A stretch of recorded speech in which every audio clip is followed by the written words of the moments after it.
Indian 2 மிகுந்த எதிர்பார்ப்புக்கிடையே ஹிந்துஸ்தானி அப்படி இப்படின்னு பல்வேறு பேர்ல இன்னைக்கு இந்தியா முழுக்க ஏன் உலகம் முழுக்கவே இந்த படம் ரிலீஸ் ஆகியிருக்கு. இந்தியன் 2 அப்படிங்கிற படம் என்ன மாதிரியா எடுக்கப்பட்டிருக்கு, அது எப்படியான தாக்கத்தை நமக்குள்ளார ஏற்படுத்துது அப்படிங்கிறத இந்த விமர்சனத்துல நாம பார்க்கலாம். கல்வியில வரக்கூடிய மோசடியிலேருந்து நீட் தேர்வு மோசடி வரைக்க ஒரு போலியான ஒரு டாக்டருக்கு படித்து விட்டு ஒரு யூடியூப்ல ஓபன் பண்ணி கூகுள்ல சர்ச் பண்ணி ஆபரேஷன் செய்கிற டாக்டர் முதற்கொண்டு பல விஷயங்களை இதுல இயக்குனர் சங்கர் கையாண்டிருக்கிற விதம் தான் இந்த காலகட்டத்துக்கு தேவையான ஒன்றான விஷயமாக பார்க்கப்படுது. மற்றபடி இந்த இந்தியன் 2ல இந்த ஒரு பல விழாக்கள்ல சங்கர் சார் சொல்றது போல அதுல ப்ராத்தட்டிக் அந்த மேக்கப் வந்து தாத்தா யாரு கமல் அப்படிங்கிறதே தெரியாது. ஆனா இதுல கமல் யாருங்கிறது ரசிகர்களுக்கு தெரியும் அப்படிங்கிறத அவர் ஸ்ட்ரெஸ் பண்ணி சொல்லியிருந்தாரு. அதனால இந்த படத்துல வரக்கூடிய ஒவ்வொரு விதமான காட்சிகளுக்கும் ஒவ்வொரு விதமான வேடங்கள் அணிந்து கொண்டு தசாவதாரத்துல எப்படி கமல் பல அவதாரங்கள் எடுத்தாரோ அதுபோல ஒவ்வொரு இடங்கள்லையும் குஜராத் உள்பட பல இடங்களுக்கு பல மாநிலங்களுக்கு சென்று அந்தந்த மாதிரியான பாணிகளோட இந்தியன் தாத்தா வருவதுங்கிறது ஒரு சர்ப்ரைஸ் மேக்கப் விஷுவல் ட்ரீட்மெண்ட் அப்படின்னு தான் சொல்ல வேண்டியிருக்கு. இதற்கு பிறகு இந்த படத்துல சித்தார்த்தனுடைய பங்கு என்ன, பிரியா பவானி சங்கருடைய பங்கு என்ன, ரகுல் பிரீத் சிங் பங்கு என்ன, எஸ் ஜே சூர்யா என்னவா வரார் அப்படிங்கிறதுக்கெல்லாம் அழகழகான காட்சிகளை வைத்துக்கொண்டு எஸ் ஜே சூர்யாவுக்கு லீடு மட்டும் கொண்டுகிட்டே போயிட்டே இருக்கிற விதமும் சங்கருடைய ஸ்கிரிப்டுக்கு ஒரு அட்டகாசமான கைத்தட்டல்களை கொடுத்தே ஆகணும். இதே போல இந்த படத்தில் வரக்கூடிய ஒவ்வொரு காட்சிகளுமே கமல் பிரமாதமா நடிச்சிருக்காரு அப்படின்னு சொன்னா காலையில சூரியன் கிழக்குல உதிக்கும் அப்படின்னு சொல்ற மாதிரி தான். அதனால கமலை பற்றி சொல்லவே தேவையில்லை.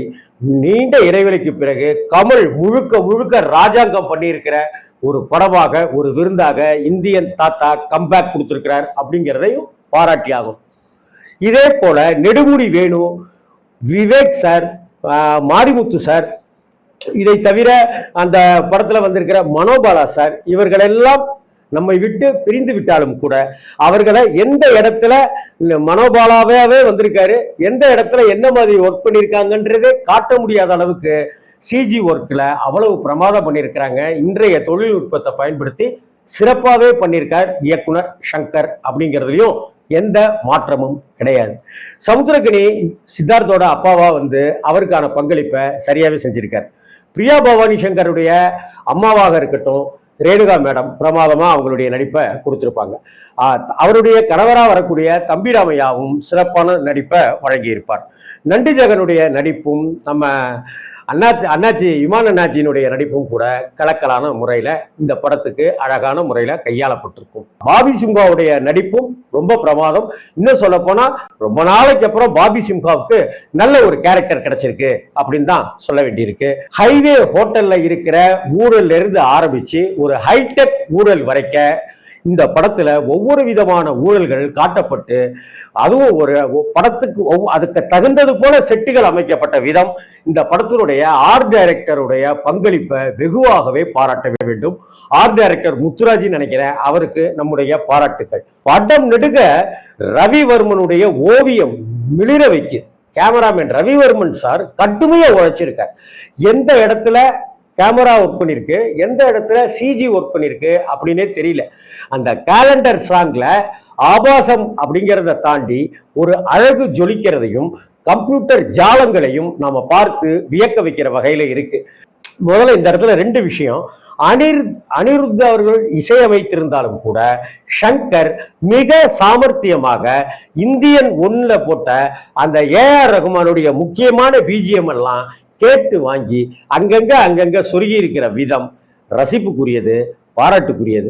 இந்தியாவினுடைய புகழ்பெற்ற கார்ட்டூனிஸ்ட் அப்படின்னு போற்றப்படுகிற ஆர்கே லட்சுமணனுடைய திருவாளர் பொதுஜனம் அப்படிங்கிற மிஸ்டர் பப்ளிக் அப்படிங்கிற அந்த கார்ட்டூன் இந்தியாவில் மிக பிரபலம். அவர் மறைந்து எத்தனையோ வருஷம் ஆயிட்டாலும் கூட அந்த திருவாளர் பொதுஜனத்தினுடைய அந்த உருவம் இன்னும் நம்ம மனசுல அப்படியே இருக்கு. அந்த திருவாளர் பொதுஜனத்தை வைத்துக்கொண்டே பல விஷயங்களை சொல்லுகிற சில காட்சிகளும் ரசிக்கத்தக்க வகையிலேயே இருக்குங்கிறதையும் இந்தியன் படத்தினுடைய பிளஸ் பாயிண்ட்கள்ல ஒன்னா பார்க்க வேண்டியிருக்கு. அதே போல இந்தியன் படத்திலிருந்து அங்கங்க சின்ன சின்ன காட்சிகளை வைத்த விதமும், சிவாஜி படத்தினுடைய அந்த ரஜினிய சங்கருடைய சிவாஜி படத்திலிருந்து ஒரு இடத்துல இருந்து சில காட்சியும் வைத்த விதத்திலையும் சங்கர் தன்னுடைய அதிரிபுதிரியான சாமர்த்தியத்தனத்தை, சாதுரியத்தை இங்க காமிச்சிருக்காருன்னு தான் சொல்ல வேண்டியிருக்கு. படம் எங்கிலும் ஜெயமோகன் சங்கருடைய வசனங்களும் நமக்குள்ளார ஒரு தாக்கத்தையும் அதே போல ஒரு ஜாலி உணர்வையும் கேலி உணர்வையும் ஏற்படுத்திக்கிட்டே இருக்கு. இந்த படத்துல இந்தியன் 1 இந்தியன் 2 அப்படின்னு எல்லாம் பார்க்காம இந்தியன் 1 எடுக்கல அப்படின்னா இந்த படம் மிகப்பெரிய தாக்கத்தை நமக்குள்ளார ஏற்படுத்தி இருக்கும். தயவு செய்து ஒரு தட்டுல இந்தியன் 1ஐயும் இன்னொரு தட்டுல இந்தியன் 2வையும் வைத்துக்கொண்டு பார்க்கிறது சரி இருக்காதுன்னு தான் தோணுது.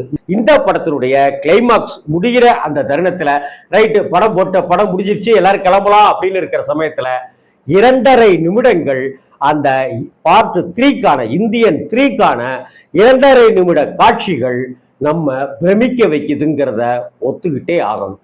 அதுல காஜல் அகர்வாலுக்கு உண்டான கேரக்டரையும் வீரசேகரன் சேனாபதி அப்படிங்கிற அந்த விஷயத்தையும் சுதந்திர போராட்ட காலத்துல நடந்த கொடுமைகளையும் கொடூரங்களையும் போரையும் போராட்டங்களையும் பற்றிய அந்த காட்சிகள் இன்னும் டெக்னிக்கலாகவும் இன்னும் பிரம்மாண்டமாகவும் அந்த பார்ட் 3க்கு உண்டான விஷயத்தை எடுத்துட்டு போயிருப்பாரு அப்படிங்கிறத அந்த 2.5 நிமிட காட்சியை ஒரு சோறு பதம்னு நான் ஃபீல் பண்ணேன்.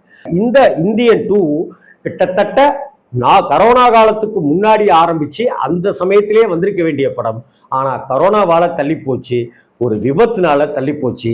இந்த சமயத்துல அந்த இந்தியன் படப்பிடிப்புல விபத்தில் இறந்தவர்களுக்காக நம்மளுடைய ஆழ்ந்த இரங்கலையும் பிரார்த்தனைகளையும் தெரிவித்துக் கொள்வோம்.